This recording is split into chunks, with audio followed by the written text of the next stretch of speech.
I've made a lot of mistakes on my path, and you probably have too. Let's talk about it. Witchcraft goes so far back in terms of its history, and it has a lot of different names, varieties, and practices. Occult and spiritual practices have been somewhat well documented in terms of articles, historical recounts, videos, and books. Nowadays, there's no trouble in finding a plethora of resources on the topic. So, what's the problem, you might be wondering? Well, here's your first mistake. You're probably not researching as thoroughly as you should be. There's several factors that go into determining the validity of a resource and determining if it's right or wrong for you. One great method is the HIPPO strategy, which is really great in determining any bias in writing your research. HIPPO stands for historical context, intended audience, purpose, point of view, and outside info. Hi, my name is Naya, and I'm your average magical girl in training. I upload weekly fun and educational content about paganism, spirituality, and witchcraft. If you're interested, you might want to stick around and hit that subscribe button. Back to understanding HIPPO, let's see what it looks like in action using this video. You can see that this video was made in 2022. It's an era of many political, social, and moral awakened issues and concerns. This video is more so geared towards witches new to their journey. Its purpose is the title, of course, so kind of mistakes witches make on their path. Looking at point of view, we know from, if you've checked out my previous video on a little bit about me and my spiritual path, that I am an eclectic witch with a strong influence from Hoodoo and Hellenic practices. And outside info, we note that from a lot of my videos that these are based on a lot of personal experiences that I've had. Knowing all that info, we can deduce a few things. This video, as of when it's being posted, is not out of date. We know that this type of video may not interest a more seasoned witch, someone who's been on their path a little bit longer. And we also know that this video is really not something someone would be watching if you're looking to, say, learn how to do a prosperity spell. Given my background, we also know that this video may contain information or may not contain information. As, say, someone who practices Hellenism or Wiccan, or someone who's an atheist witch, or someone on a Celtic path. They might have totally different information and tips. It's a great method, and as you can see, it can be applied to a lot of things, including media such as videos or podcasts. I'll be going into more detail on HIPPO and how to use it with my video next week. That one will be focused primarily on what to research and how to research as a beginner witch. So stay tuned for that if you want to check that out. My next tip for you is to question everything. If you're not a hereditary witch, which most witches aren't, then you might be coming from an organized religion or practice. Those coming from that background often aren't used to the individuality and freedom that witchcraft and pagan practices have to offer.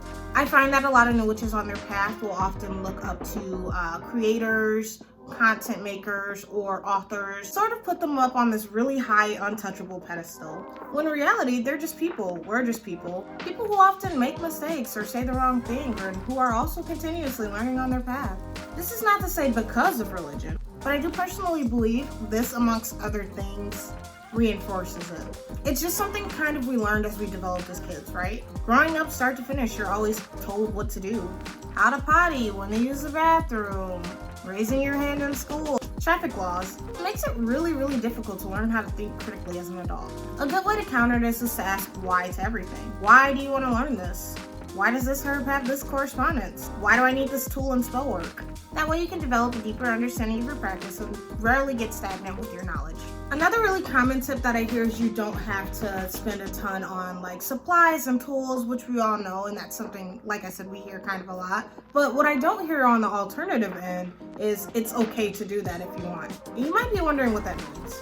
Now, if you've watched my previous videos, you know that I'm a huge advocate for finding and utilizing things in your natural surroundings, fighting against spiritual materialism. You would not believe the amount of times that I've heard someone say another witch's path is not valid simply because of the way it looks. Because it looks too nice? Sounds silly, but I've come across it quite a few times. I think a part of spirituality is being able to enjoy life on a physical level and being able to experience things and earthly possessions that you have.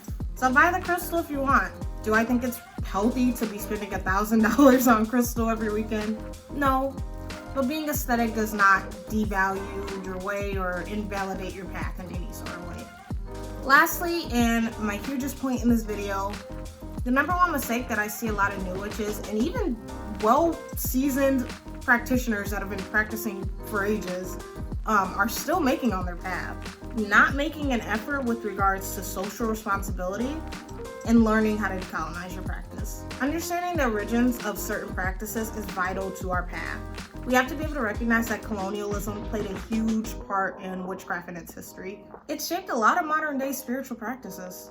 There has been inhumane instances, destruction, erasure, and endangerment to groups, cultures, and the environment all over the world. And I have to say, you'd be a fool not to recognize this in 2022. Recognizing these things and learning how to decolonize your practice can help tremendously with cutting through cycles, help in ancestral healing, and help us moving forward so we don't continue to harm other people or cultures. If you're new to your path and find yourself making some of these mistakes, it's okay. It is completely fine. Just remember, mistakes are learned growth. We all learn and we all grow on this path, and that's why it's called a journey. And you might as well get used to it too. I promise you'll be making a ton of mistakes as you learn and you evolve and you change within your practice. I mean, heck, I've even made my fair share of mistakes. So if you're interested in what I wish I knew before I started my path, check out my previous video. And that might help you out on a few things too. I'll see you guys next week Sunday, or you might catch me beforehand on socials, where I post other fun, educational, wacky, and witchy spiritual related content. Thanks so much for watching. With love, Naya.